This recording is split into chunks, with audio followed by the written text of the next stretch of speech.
السلام علیکم ورحمۃ اللہ وبرکاتہ۔ اعوذ باللہ من الشیطان الرجیم، بسم اللہ الرحمن الرحیم۔ الحمد للہ والصلاة والسلام علی رسول اللہ وآلہ آل اللہ، واللعنۃ الدائمۃ علی اعدائہم اعداء اللہ من یوم عداوتہم الی یوم لقاء اللہ۔ اما بعد، فقال الامام زین العابدین علیہ الصلاۃ والسلام: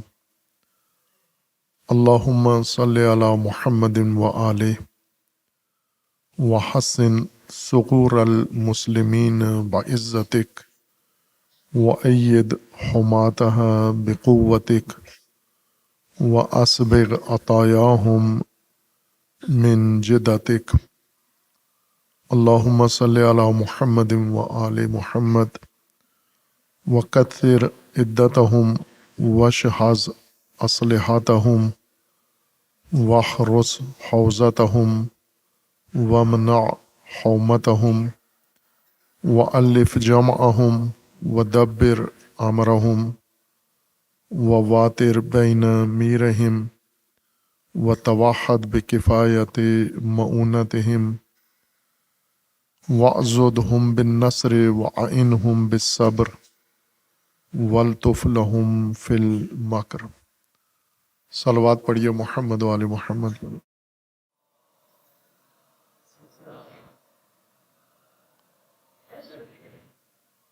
خداوند تبارک و تعالی تمام مومنین کو اپنے حفظ و امان میں محفوظ فرمائے۔ تمام مومنین کی حفظ و سلامتی کے لیے صلوات پڑھیے محمد وآل محمد۔ ماہ مبارک شعبان ہے، ماہ معظم، ماہ مکرم، اور شعبان کے اندر اللہ تبارک و تعالیٰ نے مومنین پر جو اپنی خصوصی لطف و عنایات نازل فرمائی ہیں اور نازل فرماتا ہے، ان میں سے ایک انوار اہل البیت علیہم السلام ہیں۔ ماہ مبارک شعبان آخر تک برکتوں کا مہینہ ہے، اور اللہ تبارک و تعالیٰ نے اس ماہ میں تمام انسانیت کو، بشریت کو اور مومنین کو بالخصوص جن عظیم نعمتوں سے نوازا ہے، وہ ولادت باسعادت امام حسین علیہ الصلاۃ والسلام، اور اسی طرح ولادت مسعودہ حضرت عباس علمدار ابو الفضل علیہ الصلاۃ والسلام، اور ولادت حضرت امام سید الساجدین زین العابدین امام سجاد علیہ الصلاۃ والسلام، ولادت باسعادت حضرت علی اکبر علیہ الصلاۃ والسلام، اور سب سے بڑھ کر ولادت باسعادت امام عصر اجل اللہ تعالی فرجہ الشریف ہے۔ یہ سب سے اہم مناسبتیں اور موضوعات ہیں ماہ مبارک شعبان، مختص ہے انہی انوار کے ذکر اور تذکرہ کے ساتھ۔ اور دوسری طرف سے آج ہمارے عزیز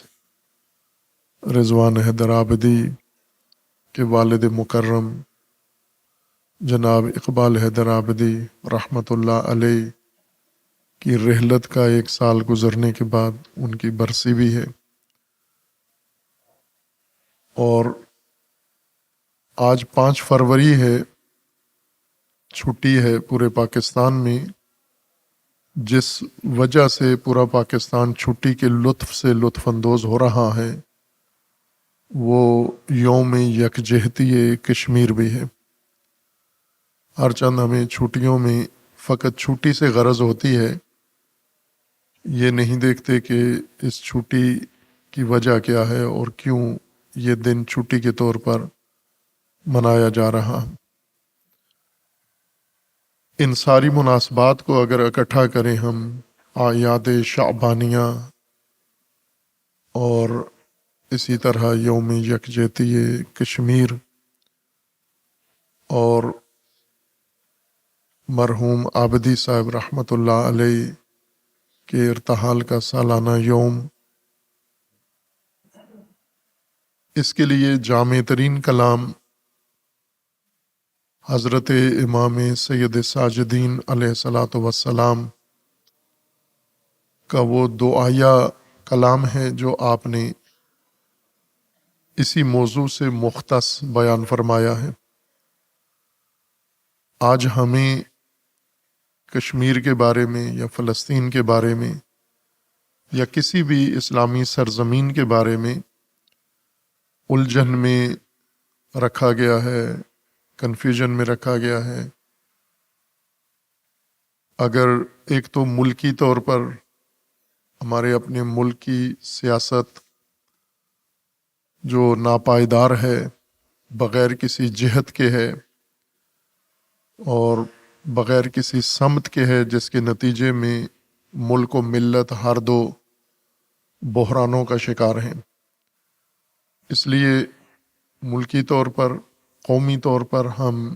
ایک اندھیرے میں ہیں، لیکن اس سے بڑا اندھیرا ان موضوعات کے متعلق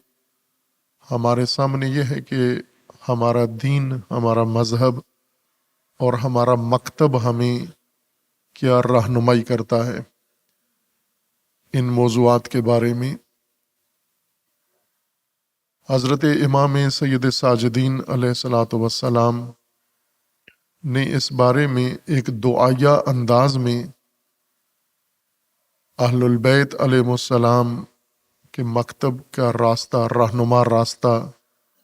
ذکر فرمایا ہے۔ یعنی ایک اہل البیت کی اسٹریٹجی بتائی ہے کہ اسلامی سرزمینیں، مسلمان سرزمینیں،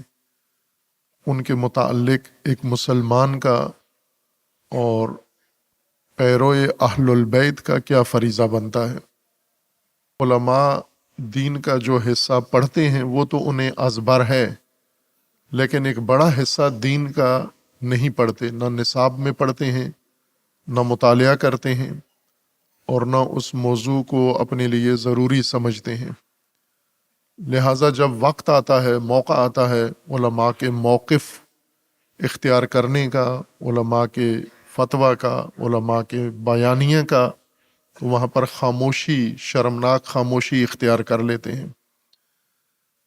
جبکہ اور کسی فقہی مکتب میں یہ رہنمائی ہو یا نہ ہو، لیکن اہل البیت علیہ السلام کے مکتب میں اور تعلیمات میں اس کے بارے میں واضح رہنمائی موجود ہے کہ ایسی صورتحال میں ایک مومن مسلمان کا کیا فریضہ بنتا ہے، اور خصوصاً ایک ایسی ہستی کی جانب سے جو تاریخ اہل البیت میں، ائمہ اطہار کے تاریخ میں جو مصائب کی تاریخ ہے اور مظالم کی تاریخ ہے، دشواریوں کی تاریخ ہے، تلخ تاریخ ہے، ان ادوار میں سے اگر سب سے زیادہ دشوار زمانہ کسی معصوم ہستی کا ہم تشخیص دیں کون سا ہے،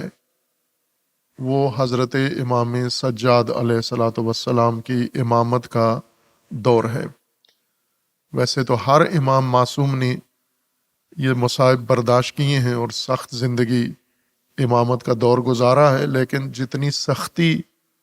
امام سید ساجدین علیہ السلام کو دیکھنا پڑی اور برداشت کرنا پڑی، اتنی کسی معصوم کو نہیں دیکھنا پڑی۔ سب سے پہلا مرحلہ تو امام حسین علیہ الصلاۃ والسلام کی امامت کے دوران کا ہے۔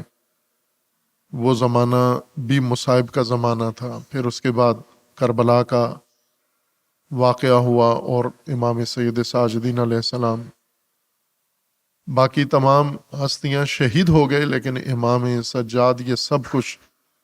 دیکھنے کے لیے اور برداشت کرنے کے لیے زندہ تھے اللہ کے حکم سے اور اللہ کی مصلحت سے، اور وہ تمام دشواریاں دیکھیں۔ شہدائے کربلا نے فقط میدان کربلا میں ہونے والے ظلم دیکھے، لیکن امام سید ساجدین علیہ السلام نے بازاروں اور درباروں کا ماحول بھی دیکھا، اور اس سے بھی زیادہ تلخ زمانہ امام سید ساجدین علیہ السلام سے کے لیے اس کے بعد کا زمانہ ہے، جسے عموماً ہمارے خطبہ ذاکرین نہ آگاہی ہے اور نہ بیان کرتے ہیں۔ طولانی ترین امامت کا زمانہ امام سید ساجدین علیہ السلام کا ہے، لگ بھگ 33-34 سال امامت کا عہد گزارا ہے، اور ہماری معلومات شام سے آزادی کے بعد، شام کی قید سے آزادی کے بعد، رہائی کے بعد ختم ہو جاتی ہیں امام سجاد علیہ السلام کے بارے میں، جبکہ امام سجاد علیہ السلام کے امامت کا عہد کا آغاز ہے وہ، اور پھر اس کے بعد کیسے امام نے زندگی گزاری اس بارے میں زیادہ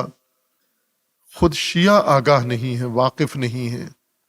اس کی بڑی وجہ یہ ہے کہ ہماری مجالس ایک خاص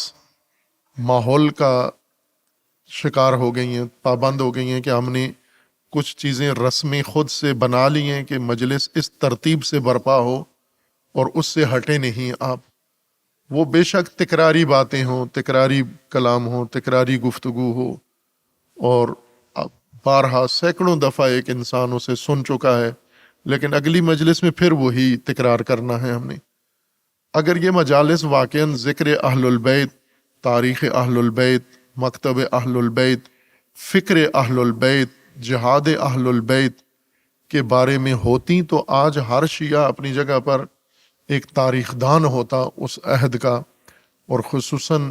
امام زین العابدین علیہ الصلاۃ والسلام کے عہد کا ایک عالم ہوتا، دانشور ہوتا، اسکالر ہوتا ہر شیعہ، چونکہ جتنا موقع شیعہ کو ملتا ہے مذہبی مجالس میں شرکت کرنے کا، اتنا باقی مذاہب نے اپنے پیروکاروں کے لیے فراہم نہیں کیا ہے، اور جس بے دردی کے ساتھ ہم ان مواقع کو ضائع کرتے ہیں یہ بھی کسی اور کے نصیب میں نہیں ہے۔ امام سید ساجدین علیہ الصلوۃ والسلام کا دور مخصوص قسم کا دور ہے، اور امام تنہا ترین امام جنہیں سب نے چھوڑ دیا، باقی ائمہ بھی تنہائی کا شکار ہوئے ہیں، قید و بند کا، غربت کا شکار ہوئے ہیں۔ غربت سے مراد اردو والی غربت نہیں، عربی لفظ غربت تنہائی کو کہتے ہیں، عربی زبان میں غریب تنہا کو کہتے ہیں، جو بے وطن ہو جائے، اپنے گھر سے دور ہو جائے، اپنی قوم قبیلے سے دور ہو جائے، اسے غریب کہتے ہیں۔ نادار کو نہیں کہتے، غریب نہیں کہتے۔ امام زین العابدین علیہ الصلوۃ والسلام کی تنہائی ایسی تھی کہ سب چھوڑ گئے امام کو۔ یہ مبالغہ نہیں ہے کہ سب چھوڑ گئے امام کو، واقعاً سب چھوڑ گئے امام کو، حتیٰ شیعہ بھی چھوڑ گئے امام کو۔ امام زین العابدین علیہ السلام کے مقابلے میں شیعہ کئی گروہوں میں بٹ گئے، تقسیم ہو کے، اور امام کے پیرالل اپنی قیادت بنا لی، اپنی تنظیمیں بنا لی، اپنی جمعیتیں بنا لی، اپنے مفادات انہوں نے مد نظر رکھے، اور اسی طرح سے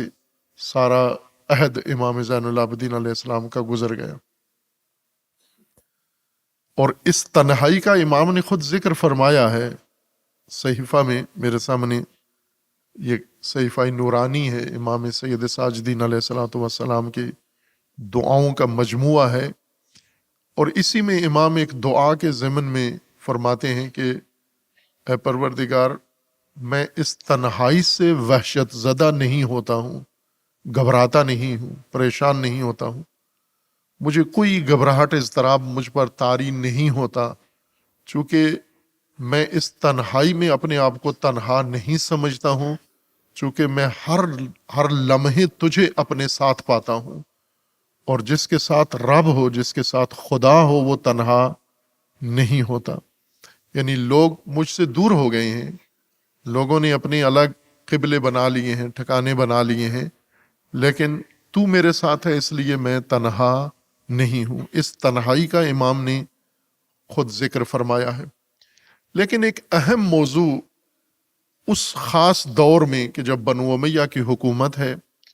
اقتدار بنو امیہ کا ہے، اور وہ بھی ستمگر ترین، وحشی ترین بنو امیہ، جو یزیدیت کا دور ہے. پھر یزید کے بعد اسی بنو امیہ کی نسل کا دور گزرا ہے، اور جب تک امام زین العابدین علیہ السلام تشریف فرما تھے، بقید حیات تھے، تو صفاک ترین بنو امیہ، خونخوار ترین بنو امیہ ایک کے بعد ایک اقتدار میں آتے رہے. پہلے آل سفیان کی حکومت تھی، پھر آل مروان کی حکومت قائم ہوئی، اور بنو امیہ کے رویوں میں تبدیلی آئی بہت بعد میں. امام باقر علیہ الصلوۃ والسلام کے زمانہ میں جب عمر ابن عبدالعزیز خلیفہ بنو امیہ کی طرف سے حاکم بنے، تو انہوں نے خصوصاً اہل البیت کے بارے میں بنو امیہ کی پالیسیوں میں نرمی اختیار کی. کچھ حقوق اہل البیت کو واپس کیے اور سختیاں ختم کی، لان تان تشنی بند کروائی. یہ ایک زمانہ آیا، لیکن یہ بعد میں امام محمد باقر علیہ الصلوۃ والسلام کے عہد میں آیا یہ. لیکن اس سے پہلے جو کچھ ہوا وہ بہت دردناک تھا، اور خصوصاً امام زین العابدین علیہ الصلوۃ والسلام کے عہد میں. اب ظاہر ہے کہ امام زین العابدین علیہ السلام کے شاگرد نہیں تھے جن کو تدریس کرتے، پڑھاتے امام باقر علیہ السلام کی طرح اور امام صادق علیہ السلام کی طرح. تنہائی میں انسان کیا کرتا ہے؟ اسی طرح دیگر جو اجتماعی امور تھے وہ زیادہ شیعہ کوفہ میں تھے. کوفہ والوں نے تنظیمیں بنا کے اپنی الگ قیادتیں بنا لی تھی. کوفہ میں بیک وقت 4 سے 5 بڑے لیڈر پیدا ہوئے، اور انہوں نے کوفہ کے شیعہ کو تقسیم کر کے آپس میں منظم کر کے اور ان کو مشغول کر لیا اپنے امور کے اندر، اور پھر آخر تک اسی میں شیعہ لگے رہے. مدینہ زیارت کے لیے آتے تھے، امام زین العابدین علیہ السلام سے ملاقات نہیں کرتے تھے یہ لوگ. حج کے لیے آتے، جبکہ تاکید بھی ہے کہ مومن حج کے بعد فارغ ہو کر اپنے امام کی خدمت میں حاضر ہو. حج کی تکمیل اس وقت ہوتی ہے جب امام کی خدمت میں حاضر ہو. ابھی بھی جو حاجی جاتے ہیں ان کے لیے اولا اور مستحب یہ ہے کہ حج کے بعد مدینہ جائیں، لیکن انتظامی وجوہات سے کچھ لوگ پہلے چلے جاتے ہیں، کچھ بعد میں. امام محمد باقر علیہ الصلوۃ والسلام فرماتے ہیں کہ حج کے بعد جو تمہیں امام کی خدمت میں حاضر ہونے کے لیے بلایا گیا ہے، تاکہ جو حج میں اللہ کے ساتھ عہد کیا ہے اب امام کے ساتھ آ کر اس عہد کو دہراؤ اور امام کی امامت میں زندگی بسر کرنے کا عہد کرو. آپ اس لیے تمہیں حج کے بعد مدینہ بلایا گیا ہے. یہ حج کرتے تھے، مدینہ جاتے تھے، امام سجاد علیہ السلام کی خدمت میں حاضر ہوئے بغیر وہاں سے اپنے اپنے گھروں کو واپس چلے جاتے تھے. ایک طرح کا بائیکاٹ جس طرح کہتے ہیں، حکومتی دباؤ کی وجہ سے اور حالات کی وجہ سے. لیکن امام علیہ السلام نے اپنا امامت کا مکتب نہیں روکا. یہ نہیں کہ لوگ نہیں ہیں تو میں اپنا امامت کا فریضہ ترک کر دوں اور اس کو اپنے لیے ایک بہانہ یا ایک عذر قرار دوں کہ میرے پاس تو لوگ ہی نہیں ہیں. اب جب کہ لوگ نہیں ہیں تو میں کیسے کس کو سمجھاؤں مکتب امامت و مکتب دین. امام علیہ السلام نے اپنا مکتب جاری رکھا، بیان کیا، جس کا ایک ذخیرہ ان دعاؤں کی صورت میں موجود ہے ہمارے پاس. یہ دعا نمبر 27 ہے جسے میں نے آج کے اس موضوع کے لیے انتخاب کیا ہے. صحیفہ سجادیہ کی دعا نمبر 27 ہے. یہ دعا ہے لأہل الثغور، سرحدی محافظین کے لیے، جو سرحدوں کی حفاظت کر رہے ہیں ان کے لیے دعا ہے. اب آپ توجہ کریں کہ امام سید ساجدین علیہ الصلوۃ والسلام کا زمانہ ہے، بنو امیہ کی حکومت ہے، فوجیں ان کی ہیں، سرحدیں ان کے قبضے میں ہیں، سرحدوں کے اندر کا علاقہ ان کے قبضے میں ہے. لیکن امام علیہ السلام اسی دور میں سرحدوں کے محافظین کے لیے جو سرحدوں کی حفاظت کر رہے ہیں ان کے لیے دعا فرما رہے ہیں، اور دعا بھی ایسی خوبصورت دعا ہے، جانانہ دعا ہے کہ بظاہر دعا ہے لیکن حقیقت میں مومنین کے لیے ایک حکمت عملی ہے کہ آپ نے کس طرح مختلف ادوار میں اپنے زمانے اور اپنے حالات کے تقاضوں کے مطابق کیسے زندگی بسر کرنی، آپ کے فرائض کیا بنتے ہیں، آپ کی ذمہ داریاں اللہ تبارک و تعالیٰ نے کیا مقرر فرمائی ہیں۔ بعض اوقات مومنین کسی حادثے کے نتیجے میں ایک نفسیاتی الجھن، اضطراب کا شکار ہو جاتے ہیں۔ جیسے انفرادی طور پر آج کل یہ بیماری زیادہ ہے، پہلے صرف اہل مغرب کو تھی، اب ہم بھی مغرب کے قدم پہ چل رہے ہیں تو وہ بیماریاں مغربی ہمارے قوم ملک میں بھی زیادہ ہو گئی ہیں، اور وہ ہے ڈپریشن۔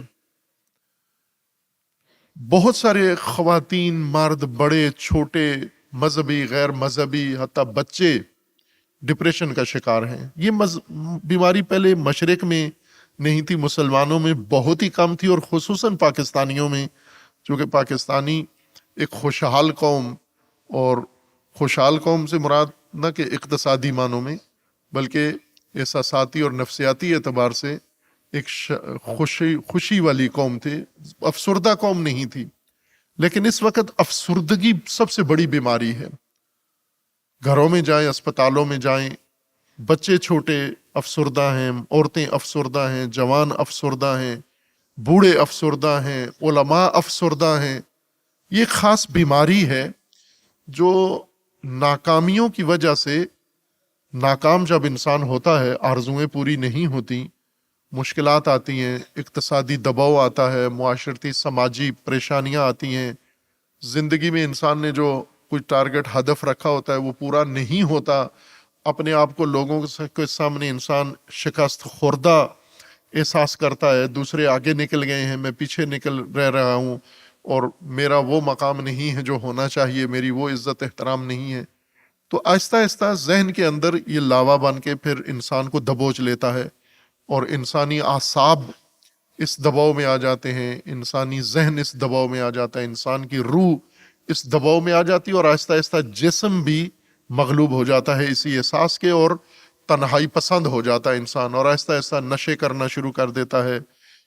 قوت برداشت ختم ہو جاتی ہے، کسی کے ساتھ بات چیت کرنا پسند نہیں ہوتی، اور ان انواع و اقسام کی مشکلات کا شکار ہو جاتا ہے۔ اور بہت کم لوگ ہیں جو نجات پاتے ہیں، اکثر ایسے ہیں جو خودکشی کر لیتے ہیں، بالکل دنیا تاریک نظر آتی ہے ان کو، سب کچھ ہوتے ہوئے پھر بھی دنیا تاریک نظر آتی ہے، دلچسپی کسی چیز میں ختم ہو جاتی ہے۔ یہ افسردگی، ڈپریشن ایک مغربی بیماری تھی، چونکہ وہاں کی سوسائٹی ایسے ہے کہ وہاں یہ بیماری پیدا ہوتی ہے، لیکن یہاں پاکستان جیسے ماحول میں اس کی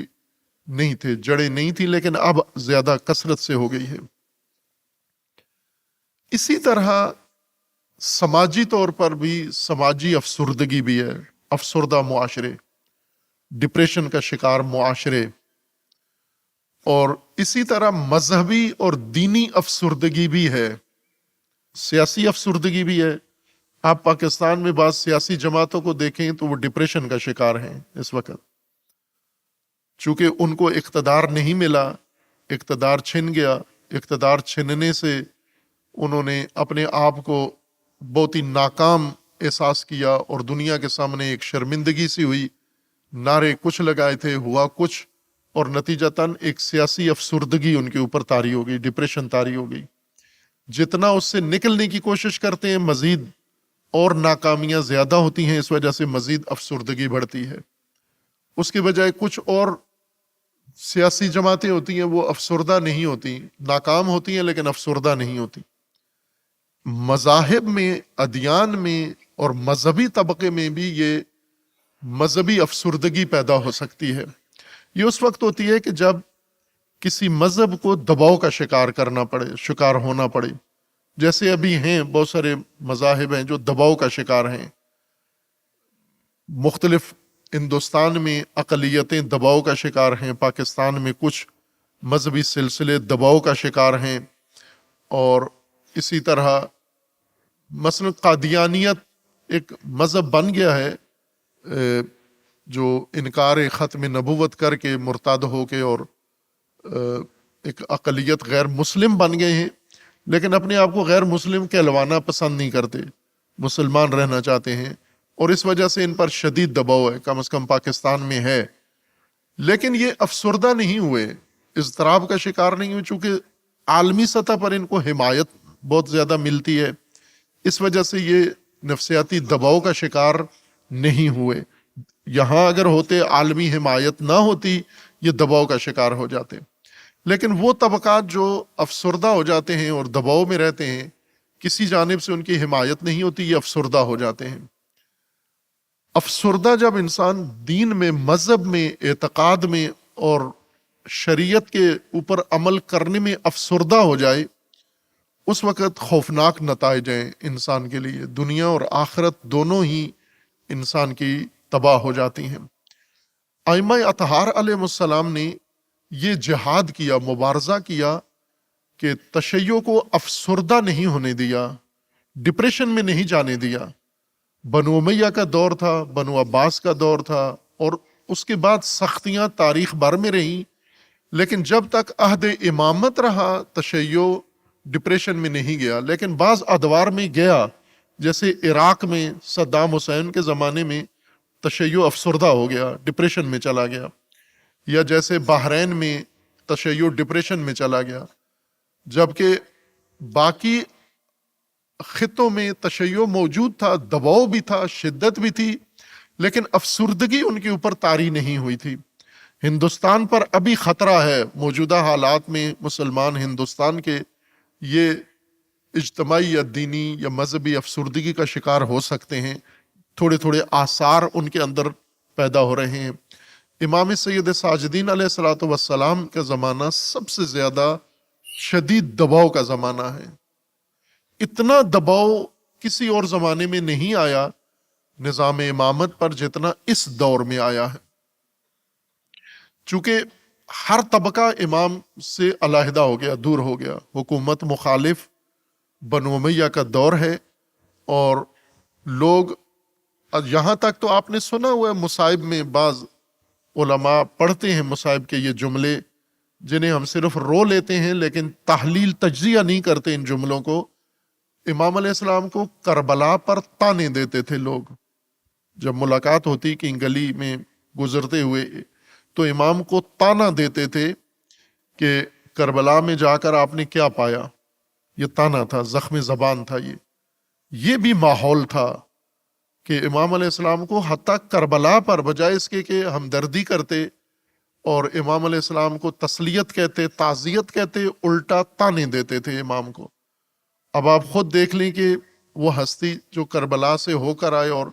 کربلا کا سارا ماجرا مد نظر رکھیں، اور پھر لوگوں کے تانے اور زخم زبان،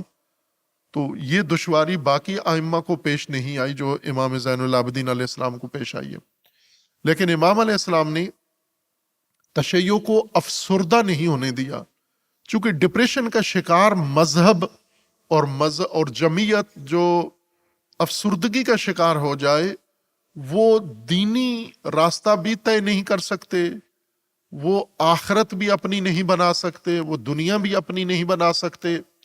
چونکہ افسردگی سے انسان کی ساری طاقت، انرجی، توانائی، ذہنی،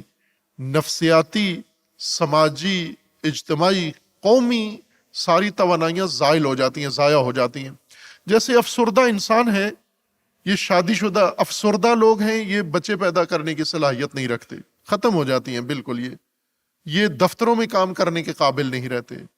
یہ کوئی ہنر ان کے پاس ہو وہ ہنر نہیں انجام دے سکتے۔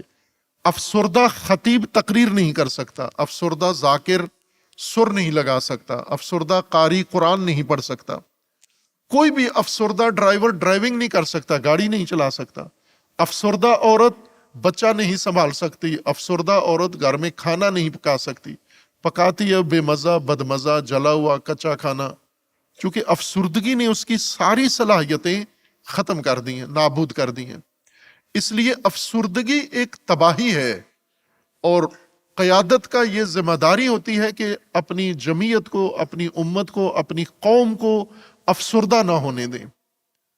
ان کو نشاط میں رکھیں، ان کو با امید رکھیں، اور ان کو مختلف دشوار ترین حالات میں بھی ان کو میدان میں حاضر رکھیں۔ امام زین العابدین علیہ الصلوۃ والسلام نے اب اس تمام حالات میں، یہ بہت اہم ہے خصوصاً پاکستان کے مومنین کے لیے، یہ دعا اور تعلیم امام سید ساجدین علیہ الصلوۃ والسلام کی، چونکہ آج ہم دیکھتے ہیں کہ جہاں بھی تشیع پہ دباؤ آتا ہے، جیسے کرم میں ہے، پارا چنار میں تشیع دباؤ میں ہے، اور اسی طرح گلگت بلتستان میں تشیع دباؤ میں رہتا ہے، اور بعض دیگر، پہلے کوئٹہ میں تھا کہ تشیع پہ دباؤ آتا ہے، ایک لہر چلتی ہے ایک علاقے کے اندر، اور وہاں کے رہنے والوں کو شدید دباؤ کا سامنا کرنا پڑتا ہے۔ ابھی کرم میں جو دباؤ ہے، اس میں سارے شامل ہیں، ریاست بھی شامل ہے، حکومت بھی شامل ہے، مخالفین بھی شامل ہیں، دہشت گرد بھی شامل ہیں، میڈیا بھی اس میں شامل ہے، سب مل کر کرم کے مومنین کو دباؤ میں رکھے ہوئے ہیں۔ ایسے حالات میں افسردگی پیدا ہوتی ہے، یہ افسردہ کرنے والے عوامل ہیں۔ مجھے ایک اہل سنت بزرگ نے، رہنما نے متوجہ کیا اس طرف کہ یہ حالات جو کرم میں جا رہے ہیں، کہ مسلسل مہینوں سے راستے بند ہیں، راشن نہیں ہے، وسائل زندگی نہیں ہیں، تو کہا کہ مجھے، یہ ان کا اہل سنت کے کسی بزرگ کا کہنا تھا کہ مجھے کسی واسطے سے خبر ملی ہے، میں خود نہیں گیا، لیکن کسی نے مجھے بتایا ہے کہ کرم کے آپ کے شیعہ عوام افسردہ ہو رہے ہیں، ڈپریشن کی طرف جا رہے ہیں، دباؤ میں آئے ہوئے ہیں، اعصاب ان کے ختم ہونے والے ہیں، اس طرح کی کیفیت ان کے اوپر طاری ہے۔ خوب انہوں نے کہا کہ یہ ہو چکا ہے، البتہ مجھے ابھی ایسے شواہد ثبوت نہیں ملے، رابطے میں ہیں ہم وہاں پر، لیکن دباؤ ضرور ہے، لوگ پریشان ضرور ہیں، لیکن آیا یہ سماجی ڈپریشن شروع ہوا ہے، اجتماعی، اس کی علامتیں نہیں ہیں۔ اگر ہیں بھی تو بھی میں چاہوں گا کہ کرم کے مومنین خصوصاً یہ گفتگو ضرور سنیں، اس کو پاکستان کے سارے مومنین اس گفتگو پہ توجہ رکھیں کہ امام زین العابدین علیہ الصلوۃ والسلام نے آپ کے لیے کیا تعلیم دی ہے، کیا آپ کے لیے اسٹریٹجی بنائی ہے، کیا حکمت عملی آپ کے لیے وضع کی ہے کہ دشوار ماحول میں بھی انسان کو کن خطوط پر زندگی گزارنا چاہیے۔ وقت نہیں ہے ظاہر، آج چند جملے ہی اس دعا کے بیان ہو سکیں گے، لیکن میں ایک دفعہ ترجمہ پڑھ دیتا ہوں۔ علامہ مفتی جعفر حسین رحمۃ اللہ علیہ نے جو اس دعا کا خوبصورت ترجمہ کیا ہے صحیفہ کا، میں وہ ترجمہ پڑھتا ہوں، پھر ایک دو جملوں کی تشریح بھی آپ کی خدمت میں کرتا ہوں۔ میں صرف ترجمہ پڑھتا ہوں عربی کے بغیر۔ دعا 27 ہے، سرحدوں کی نگہبانی کرنے والوں کے لیے حضرت کی دعا۔ بار الہ محمد اور ان کی آل پر رحمت نازل فرما، اور اپنے غلبہ و اقتدار سے مسلمانوں کی سرحدوں کو محفوظ رکھ، اور اپنی قوت و توانائی سے ان کی حفاظت کرنے والوں کو تقویت فرما، اور اپنے خزانہ بے پایان سے انہیں مالا مال کر دے۔ اے اللہ، محمد اور ان کی آل پر رحمت نازل فرما، اور ان کی تعداد بڑھا دے، ان کے ہتھیاروں کو تیز کر دے۔ یہ جو درود کے بعد جو جملے ہیں، یہ محمد و آل محمد کی طرف نہیں پلٹتے، یہ ضمیریں یہ سرحدوں کے محافظین کے لیے ہیں۔ ہر جملے کے بعد، ہر پیراگراف کے بعد امام درود کو تکرار کرتے ہیں، جو ادب ہے دعا کا، لیکن اس کے بعد جو جملے ہیں وہ سارے محافظین سرحدات کے لیے ہیں۔ اور ان کی تعداد بڑھا دے، یعنی محافظین سرحدوں کے محافظین کی تعداد بڑھا دے، ان کے ہتھیاروں کو تیز کر دے، اور ان کے حدود و اطراف اور مرکزی مقامات کی حفاظت و نگہداشت کر، ان کی جمعیت میں انس و یکجہتی پیدا کر، ان کے امور کی درستی فرما، رسد رسانی کے ذرائع مسلسل قائم رکھ، ان کی مشکلات کے حل کرنے کا خود ذمہ لے، ان کے بازو قوی کر، صبر کے ذریعے ان کی اعانت فرما، اور دشمن سے چھپی تدبیروں میں انہیں باریک نگاہی عطا فرما۔ اے اللہ محمد اور ان کی آل پر رحمت نازل فرما، اور جس شے کو وہ نہیں پہچانتے، یعنی محافظین سرحدات، جس شے کو وہ نہیں پہچانتے وہ انہیں پہچانوا دے، اور جس بات کا علم نہیں رکھتے وہ انہیں بتا دے، اور جس چیز کی بصیرت انہیں نہیں ہے وہ انہیں سجھا دے۔ اے اللہ محمد اور ان کی آل پر رحمت نازل فرما، اور دشمن سے مد مقابل ہوتے وقت غدار و فریبکار دنیا کی یاد ان کے ذہنوں سے مٹا دے، اور گمراہ کرنے والے مال کے اندیشے ان کے دلوں سے نکال دے، اور جنت اور ان کی نگاہوں کے سامنے، ان کی جنت کو ان کی نگاہوں کے سامنے کر دے، اور جو دائمی قیام گاہیں، عزت و شرف کی منزلیں، اور پانی، دودھ اور شراب و صاف و شفاف شہد کی بہتی ہوئی نہریں، اور طرح طرح کے پھلوں کے بار سے جھکے ہوئے اشجار وہاں فراہم کیے گئے ہیں، انہیں دکھا دے، تاکہ ان میں سے کوئی پیٹھ پھرانے کا ارادہ اور اپنے حریف کے سامنے سے بھاگنے کا خیال نہ کرے۔ اے اللہ اس ذریعہ سے ان کے دشمنوں کے حربے کند اور انہیں بے دست و پا کر دے، اور ان میں اور ان کے ہتھیاروں میں تفرقہ ڈال دے، دشمن کے ہتھیاروں میں، یعنی ہتھیار چھوڑ کر بھاگ جائیں، اور ان کے رگ دل کی تنابیں توڑ دے، اور ان میں اور ان کے آذوقہ میں دوری پیدا کر دے، اور ان کی راہوں میں انہیں بھٹکنے کے لیے چھوڑ دے،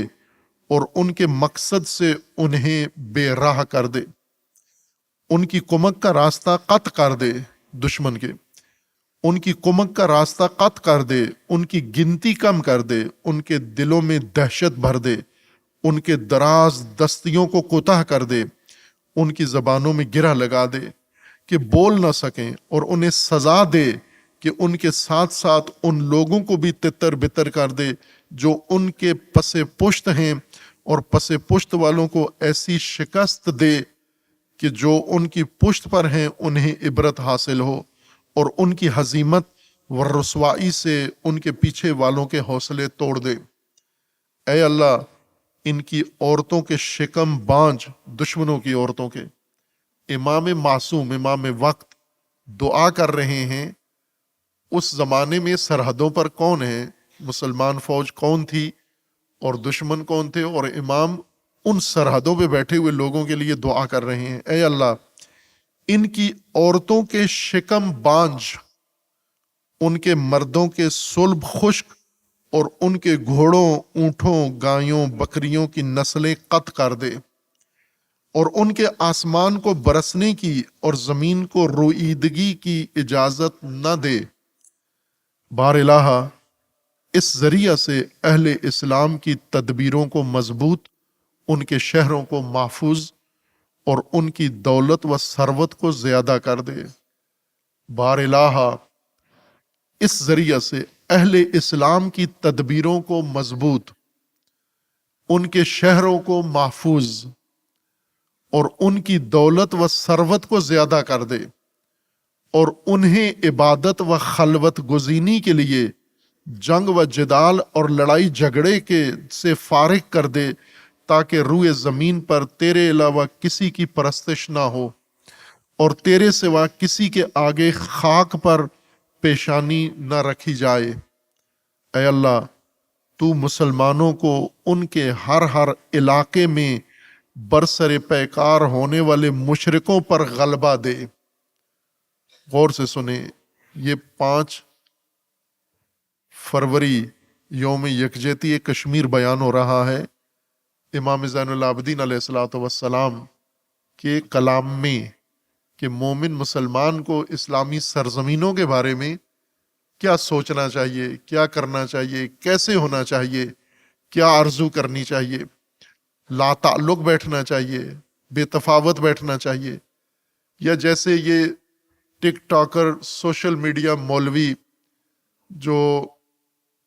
میڈیا سے کماتے ہیں، پہلے عوام سے کماتے تھے، ابھی میڈیا سے کماتے ہیں یہ دین فروش، یہ آپ کو کیا تلقین کرتے ہیں؟ ابھی امام زین العابدین علیہ السلام کی دعا سنے ایسے لگتا ہے سرحدوں پر سارے شیعہ بیٹھے ہوئے ہیں،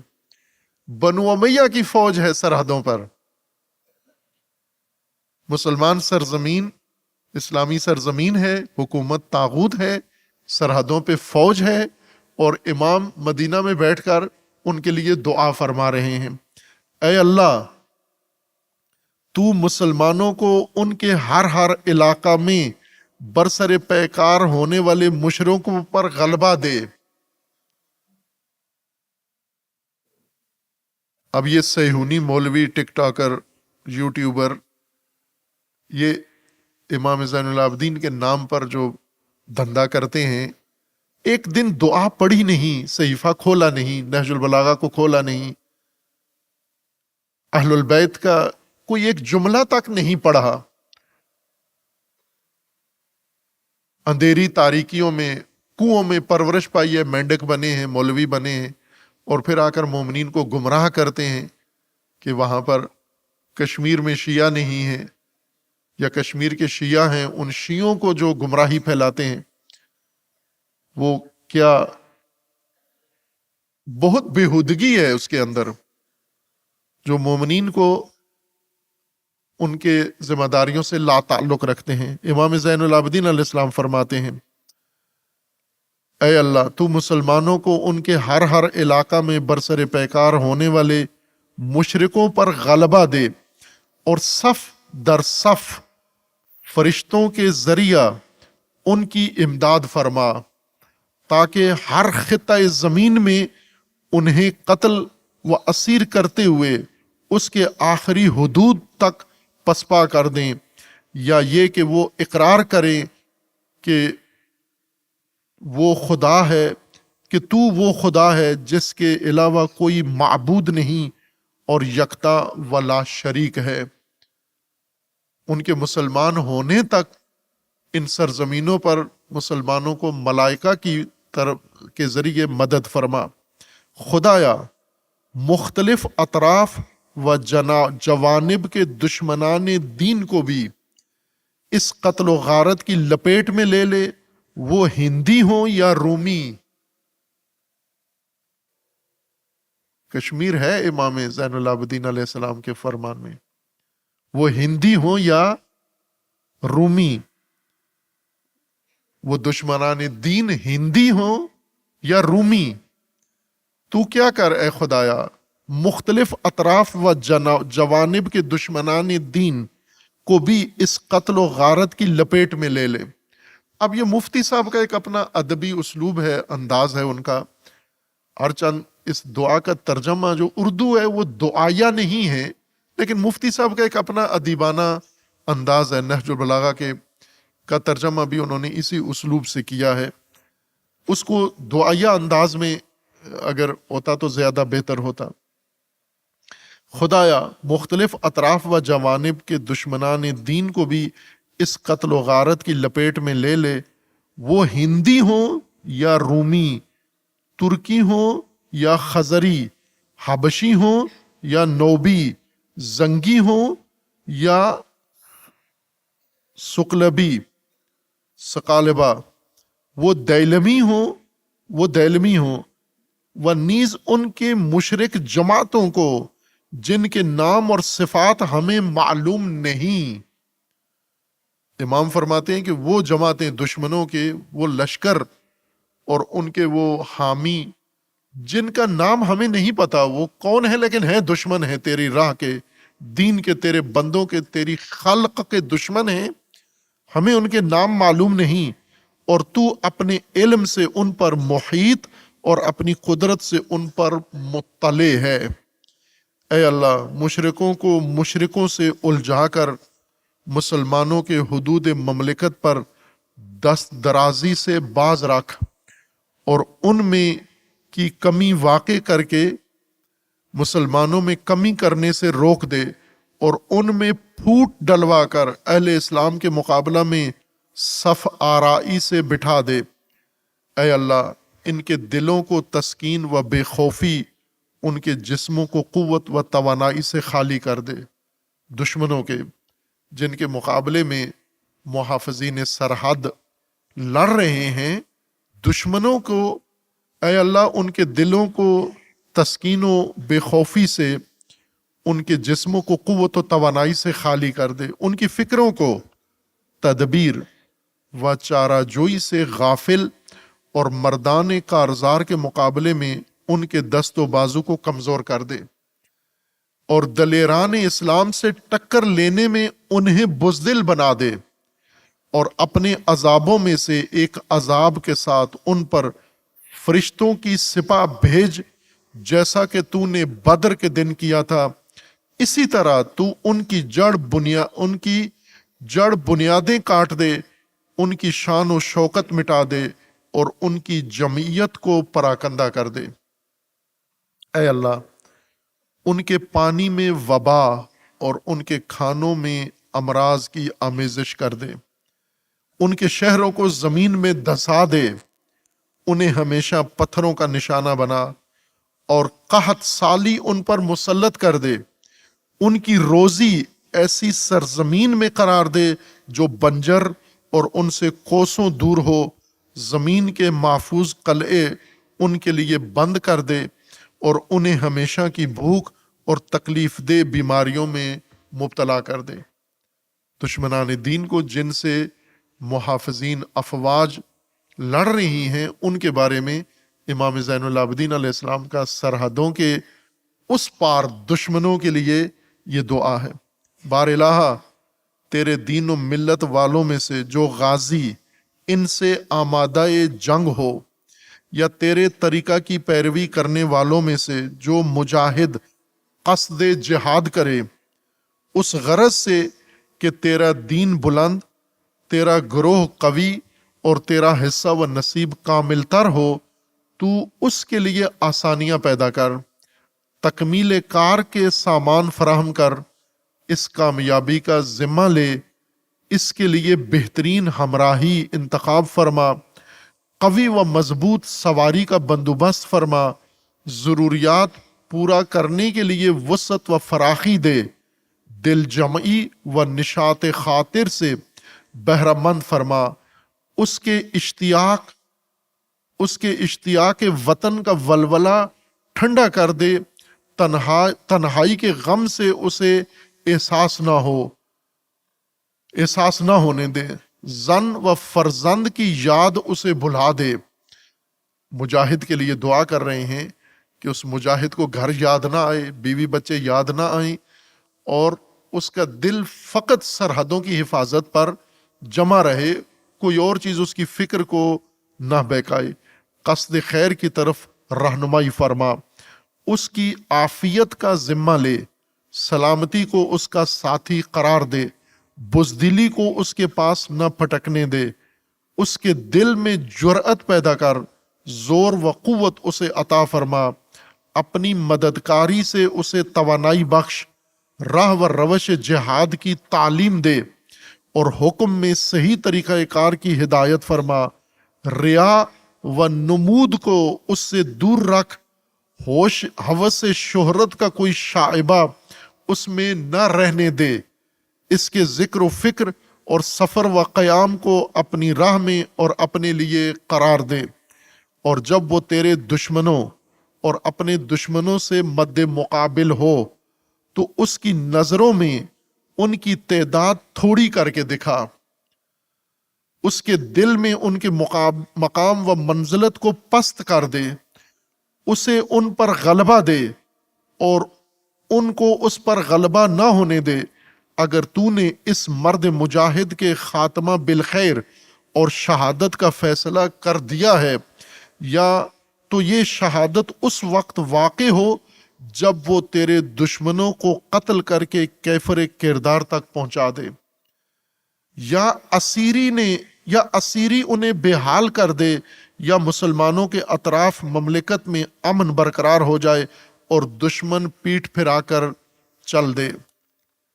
بار الہ وہ مسلمان جو کسی مجاہد یا نگہبان سرحد کے گھر کا نگران ہو، یا اس کے اہل و عیال کی خبرگیری کرے یا تھوڑی بہت مالی اعانت کرے یا آلات جنگ سے مدد دے یا جہاد پر ابھارے یا اس کے مقصد کے سلسلہ میں دعائے خیر کرے یا اس کی پس پشت اس کی عزت و ناموس کا خیال رکھے. جو سرحدوں پہ لڑ رہے ہیں ان کے خاندانوں کی جو کفالت کرے، جو ان کی مدد کرے، ان کے لیے دعا کر رہے ہیں، تو اسے بھی اس کے اجر کے برابر بے کم و کاست اجر اور اس کے عمل کا ہاتھوں ہاتھ بدلہ دے. سرحدوں پر جو مشغول پیکار ہیں اپنی سرزمین بچا رہے ہیں، انہیں وہ تو سرحدوں پر ہیں، انہیں اجر دے، لیکن جو گاؤں میں، شہر میں، آبادیوں میں ان پیکار کرنے والے جنگجوؤں کے خاندان کی کفالت کر رہے ہیں، انہیں بھی ان سرحدوں پر مصروف پیکار ان جنگجوؤں کے برابر اجر عطا فرما، جس سے وہ اپنے پیش کیے ہوئے عمل کا نفع اور اپنے بجا لائے ہوئے کام کی مسرت دنیا میں فوری طور سے حاصل کر لیں، یہاں تک کہ زندگی کی ساعتیں اسے تیرے فضل و احسان کی اس نعمت تک جو تو نے اس کے لیے جاری کی ہے اور اس عزت و کرامت تک جو تو نے اس کے لیے مہیا کی ہے پہنچا دیں. پروردگارا، جس مسلمان کو اسلام کی فکر پریشان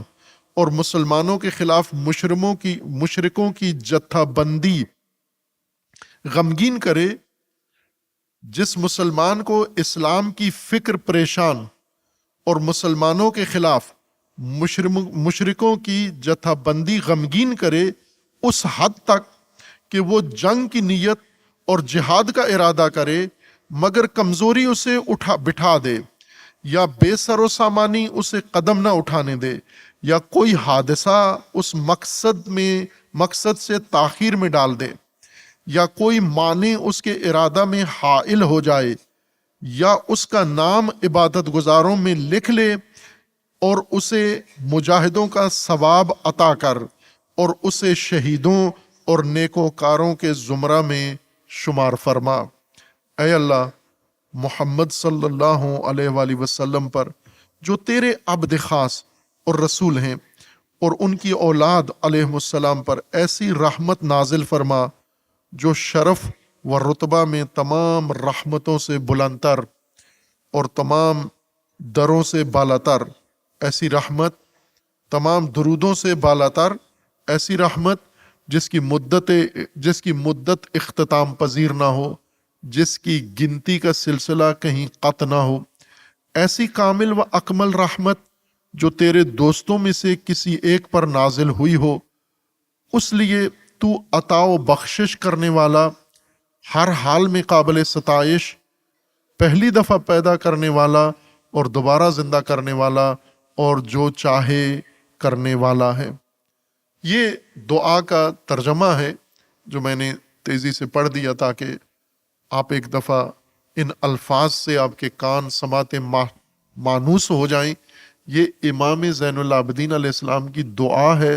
صحیفہ نورانیہ سجادیہ میں، جسے زبور آل محمد کہا گیا ہے. اور یہاں سے آپ سمجھیں کہ امام زین العابدین علیہ السلام سرحدوں پر لڑنے والے، سرحدوں کی حفاظت کرنے والوں کے لیے کیا بیان فرما رہے ہیں. اب آپ تصور کریں کہ حکومت بنو امیہ کی ہے. بنو امیہ بھی صفاق بنو امیہ، نہ رحم دل بنو امیہ، عمر ابن عبدالعزیز جیسے لوگ نہیں، بلکہ سفیانی اور مروانی بنو امیہ، جن کے دلوں میں رحم نہیں ہے، انسانیت نہیں ہے، انسانیت سے مسخ ہو کر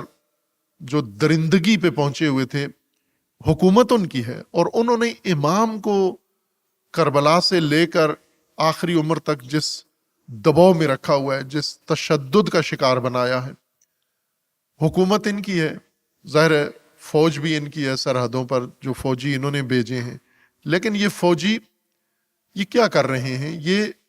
اسلامی سرزمین کی سرحدوں کا دفاع کر رہے ہیں. یہاں پر ہمیں چند اصطلاحات میں فرق کرنا پڑے گا جو عموماً نہیں کرتے، چونکہ میڈیا زدہ ماحول ہے ہمارا، اور میڈیا میں جو ایکٹیو لوگ ہیں، جو میڈیا کا مواد نشر کرتے ہیں، ان کی سطح ذہنی سب سے نیچے ہے۔ جو میڈیا کا پیغام وصول کرتے ہیں وہ پھر کسی قابل ہوتے ہیں، لیکن جو میڈیا بنا کے نشر کرتے ہیں مواد، یہ بہت گئے گزرے ہیں۔ پاکستان میں اتنے گئے گزرے ہیں کہ ان کے خلاف ابھی حکومت کو قانون بنانا پڑ گیا ہے، پیکا ایکٹ بنایا ہے کہ جو بےہودگی پھیلاتے ہیں، سنسنی پھیلاتے ہیں، اور چونکہ درآمد ہوتی ہے ان کو میڈیا سے، لہٰذا کسی چیز سے جھوٹ پھیلاتے ہیں، کذب کرتے ہیں، افتراء، تہمت، ہر کام کرتے ہیں اور ہر ایک پر کرتے ہیں۔ مذہبی گندگی پھیلاتے ہیں، سماجی گندگی پھیلاتے ہیں، اخلاقی گندگی پھیلاتے ہیں، سیاسی گندگی پھیلاتے ہیں۔ آپ کے پاس آتے رہتے ہیں میسج ان کے، جن لوگوں کے پاس موبائل ہیں، کہ کیا کیا وایات اور بےہودہ باتیں اس کے اندر آتی ہیں، اور لوگ اس کو سنتے ہیں، پھر آگے بھی بھیجتے ہیں۔ ان میں سے بعض سلیکٹڈ مواد کو اپنے رشتہ داروں کو، دوستوں کو بھی بھیجتے ہیں۔ یہ میڈیا زدہ ماحول نے آگاہی نہیں دی، جس طرح ممبر سے آگاہی نہیں ملتی، انٹرٹینمنٹ ملتی ہے صرف۔ ممبر تو آگاہی کے لیے ہے، ایجوکیشن کے لیے ہے، اپنی قوم کو ایجوکیٹ بنانے کے لیے ہے، اپنی قوم کو رہنمائی کرنے کے لیے ہے، جامع رہنمائی۔ انہیں دنیا کی رہنمائی ہو، انہیں زندگی کی رہنمائی ہو، انہیں آخرت کی رہنمائی ہو، انہیں عالمی مسائل کی رہنمائی ہو، انہیں ملکی امور کی رہنمائی ہو۔ ممبر کا یہی مقصد ہے۔ ممبر تعلیم کا ممبر تھا، انٹرٹینمنٹ ممبر یہ تھیٹر کا تھا۔ دو سٹیج آپس میں مکس ہو گئے ہیں، تھیٹر اور دین کا ممبر۔ دین کا ممبر ہدایت کا ممبر تھا، تھیٹر کا ممبر سٹیج وہ انٹرٹینمنٹ کا، ڈرامہ اور تھیٹر کا تھا۔ لیکن بعض ماہرین نے دونوں کو اکٹھا کر دیا ہے کہ تھیٹر اٹھا کے مذہبی ممبر پہ لے آئے ہیں، اور یہاں آ کر وہ ماحول غیر سنجیدہ گفتگو وہ تھیٹر میں ہونی چاہیے، یہاں نہیں ہونی چاہیے۔ ممبر مسجد کا ممبر، مجلس کا ممبر اور دین کا ممبر مقدس و پاکیزہ ممبر ہے۔ یہ اس سے علم و آگاہی پھیلنی چاہیے۔ یہ انبیاء کا ممبر ہے، یہ ائمہ کا ممبر ہے، اس سے آگاہی پھیلنی چاہیے۔ باہر کے میڈیا اور ممبر دونوں آگاہی نہیں دے رہے، بلکہ تفریح دے رہے ہیں، یا زیادہ کہیں کہ میڈیا تو زیادہ گمراہی پھیلا رہا ہے۔ اب ایسے میں ہمیں اپنے دین کے اصول، اپنے دین کی بنیادیں جاننی چاہیے۔ مخلوط ہو گئی یہ چیزیں، جیسے حکومت، ریاست، وطن، یہ مخلوط ہو کے ایک چیز بن گئی ہے۔ کہ ابھی آپ نے سنا ہے کئی جگہ، میں نے گلگت سے بھی بعض لوگوں نے اس قسم کی چیزیں نشر کرنے کی کوشش کی ہے۔ جب حالات بحرانی ہوتے ہیں تو کچھ لوگ گھس جاتے ہیں۔ مودی نے ایک اعلان کیا تھا کہ گلگت بلتستان میں جلسے، جلوس، مظاہرے ہو رہے ہیں ہندوستان سے الحاق کے لیے، اور وہاں کچھ ایسے نادان ہیں جو باقاعدہ طور پر یا پیڑ ہیں یا نادانی کی وجہ سے اس قسم کی حرکات کرتے ہیں۔ یا پارا چنار میں کوئی نادان اٹھتا ہے اور وہ کہتا ہے کہ ہم پاکستان کا پرچم یہاں سے ہٹا کے کسی اور ملک کا پرچم لہرا دیں گے۔ اگر پنجاب میں ہوتا تو پنجابی اس کو کیا کہتے ہیں؟ در فٹے منہ۔ اب پشتوں میں پتہ نہیں کیا کہتے ہیں، در فٹے منہ کا ترجمہ کیا بنتا ہے؟ پشتون ہیں تو صحیح، لیکن ان کو در فٹے منہ نہیں پتا ہوگا کہ کیا ہوتا ہے وہ۔ اب آپ اپنے ائمہ سے، ائمہ اطہار نے تعلیم میں کوئی کمی نہیں چھوڑی۔ ہمارے فقہا مجتہدین نے ائمہ اہل البیت کی روایات سے ٹوائلٹ جانے کے احکام کشف کیے ہیں، ہے نا؟ توضیح المسائل میں لکھے ہوئے ہیں، احکام کی کتاب میں ہیں، جو پڑھتے ہیں احکام کی کتاب، کہ جب آپ ٹوائلٹ جاتے ہیں تو کیسے جائیں۔ فتاویٰ کی کتاب میں کیا لکھا ہوا ہے؟ سر ڈھانپ کے جائیں، ہے نا لکھا ہوا؟ سر ڈھانپ کے جائیں، ننگے سر ٹوائلٹ نہ جائیں۔ اور دوسرا یہ ہے کہ جب ٹوائلٹ میں اندر جاتے ہیں تو پہلے کون سا پاؤں رکھیں؟ بایاں پاؤں پہلے رکھیں، اور جب ٹوائلٹ سے باہر نکلتے ہیں تو